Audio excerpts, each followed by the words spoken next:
Hoje, no Cifras e Safras, falaremos de um assunto técnico, mas de grande importância para os agricultores e, claro, para os investidores interessados no mercado futuro. Vamos falar dos derivativos, particularmente os derivativos agrícolas, que têm como objeto as commodities agrícolas como o café, o milho, a soja e outros. O Sr. Wilson Miceli, consultor e coordenador do MBA de Mercado de Capitais e Derivativos da BMF Bovespa, está conosco para explicar e orientar aos telespectadores sobre as características desse setor e quais as formas que você, nosso telespectador, pode participar, investir e proteger a sua safra. Muito obrigado por sua presença, professor Wilson. Eu que agradeço a oportunidade aqui de falar com vocês. O senhor Wilson Miceli é engenheiro civil, formado pela Mauá e pós-graduado em engenharia de petróleo pela Petrobras.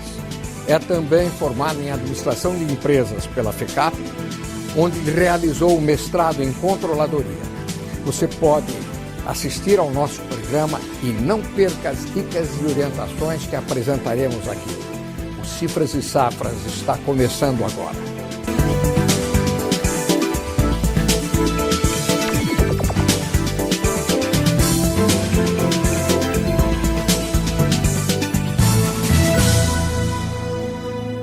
No programa da semana passada, falamos sobre a história da agricultura. Vamos relembrar os pontos principais que discutimos aqui. Uma viagem pela história da agricultura no Brasil. Este foi o tema dos Cifras e Safras da semana passada. O uso de máquinas, adubos e defensivos químicos se tornaram um grande aliado para o aumento da produção agrícola na década de 60. Mas o processo de modernização de nossa agricultura foi intensificado nos anos 70.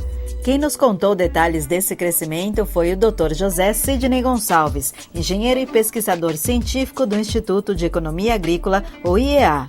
Toda essa tecnologia, essa revolução que construiu, foi pós-60. E esta mudança foi fundamental, porque você, na verdade, atrelou a agricultura à grande indústria. Porque nós temos, do lado, a modernização, que se usa insumos e máquinas, claro, fertilizantes, adubos e as maquinarias que veio da indústria, mas também, do outro lado, a agroindústria de processamento. Selecionamos uma pergunta dos telespectadores para responder. Pergunta de José Firmino Diogo, de Barreiras, na Bahia. Lembro que vocês falaram que os pequenos produtores devem diversificar suas culturas ou mecanizá-las com o aumento de uso de tratores, máquinas, equipamentos. É possível o preço cair para que o pequeno agricultor possa tomar essa decisão? José Firmino, o preço do trator não cairá. Não cairá para o pequeno, para o médio, para o grande agricultor. O problema no pequeno agricultor é utilizar a sua área com produtos de maior valor agregado, de preço maior. Você teria que se dedicar à fruticultura, olericultura, para hortifruti granjeiros. Você deve procurar por produtos que tenham valor elevado. Nesse sentido, você explorar 5 hectares de tomate, de melancia, de pimentão, você é um grande latifundiário. É uma área grande para esse tipo de coisa. E neste caso, José Firmino, não há nenhum impedimento para você comprar o trator. Precisará dele para fazer o transporte na colheita, para o preparo da terra. Vamos ver um VT para que possamos entender o problema da produtividade no campo. Os derivativos agropecuários atendem à necessidade de comercialização de determinadas mercadorias. Eles devem ser utilizados por empresas que pretendem se proteger do risco de preço de seus produtos ou das matérias-primas utilizadas e que sofrem impactos diretos de fatores externos, como clima, condições de solo e pragas. O assunto é de interesse também do governo, que criou um grupo técnico para avaliar medidas e ampliar o monitoramento no mercado de derivativos no país. A equipe, composta por representantes do Ministério da Fazenda, do Banco Central e da Comissão de Valores Mobiliários, CVM, também pretende estudar e propor medidas que visam o crescimento do mercado de derivativos. No mercado, a iniciativa foi vista com cautela em razão da amplitude da portaria.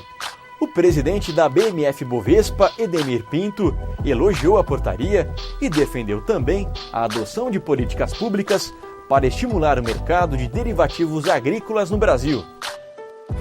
Mais uma vez agradecemos ao professor Wilson Miceli por estar conosco. Queria lhe fazer a primeira pergunta. Nós enxergamos na agricultura um comportamento de preços que é uma verdadeira montanha-russa. Eles sobem e descem. O agricultor, coitado, numa hora de oferta grande, recebe um preço baixo. Quando a oferta é pequena, ele também não tem nada para vender, para receber o preço alto que o mercado está pagando. Existe alguma forma que o agricultor possa utilizar para se proteger destas variações e garantir um lucro, pelo menos mínimo, para o seu investimento? Existe sim, professor. Os mercados futuros e opções, eles são instrumentos derivativos que justamente têm essa função. A função de fazer uma proteção contra a oscilação de preço. Imaginando que um produtor, né, ele vai vender a soja, o milho, o café, ou mesmo o boi na pecuária, numa determinada data, que é o momento da colheita, ele pode se defrontar com uma baixa no preço, tá certo? Claro, por uma questão de uma oferta maior, né? E ele previamente, ou seja, no momento anterior à comercialização, ele faz uma operação justamente de vender contratos futuros ou até operar em contratos de opções. Esses instrumentos futuros e opções são instrumentos derivativos negociados em bolsa, onde ele fixa o preço. É isso que eu queria lhe perguntar. Claro, na hora da colheita, se houver uma grande colheita em outros países, o preço vai cair. Então, digamos que nós, aqui no sul, na região sul, vamos plantar a soja no mês de novembro. E temos o nosso temor, quando formos vender essa soja no mês de maio, abril, o preço da soja esteja em queda. Então, é possível ele vender em novembro, fixando um preço para receber em abril? É isso mesmo. Ele, outubro, novembro, quando ele inicia o plantio, ele pode já vender a soja através do contrato futuro e fixar o preço. Nesse momento, quando ele fixa o preço, ele já tem o custo, né? Ele tem um custo planilhado, ele já pode garantir a sua margem de lucratividade. Então, se entendi bem, o contrato futuro tem esse nome porque ele faz a entrega no futuro. Pode ser feita a entrega, né? Hoje na Bolsa, aqui na BMF Bovespa, os contratos, a maioria dos contratos, eles não permitem a entrega física no vencimento. Eles são liquidados pelo indicador. Esse indicador é um indicador Exalc, que mostra justamente o preço no momento do vencimento do contrato. Por exemplo, se hoje nós estamos em novembro, outubro, no momento do plantio, né? Ele vendeu um contrato futuro para maio, tá certo? Que é justamente o momento que ele está comercializando o produto, a soja, o milho, tá certo? Ele faz a operação inversa no vencimento. Ou seja, ele vendeu no início e no final essa operação é uma operação de compra. Por que preço? Pelo preço do indicador. Esse indicador está mostrando justamente o preço no momento em maio, que é o momento da venda, da comercialização.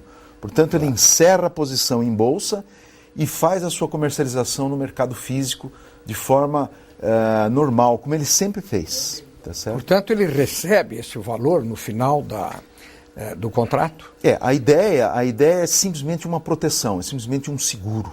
Uma forma de proteção muito adequada às variações de preço. O assunto pode ajudar bastante o telespectador nessa sua atividade. Permaneça conosco, Cifras e Safras volta já.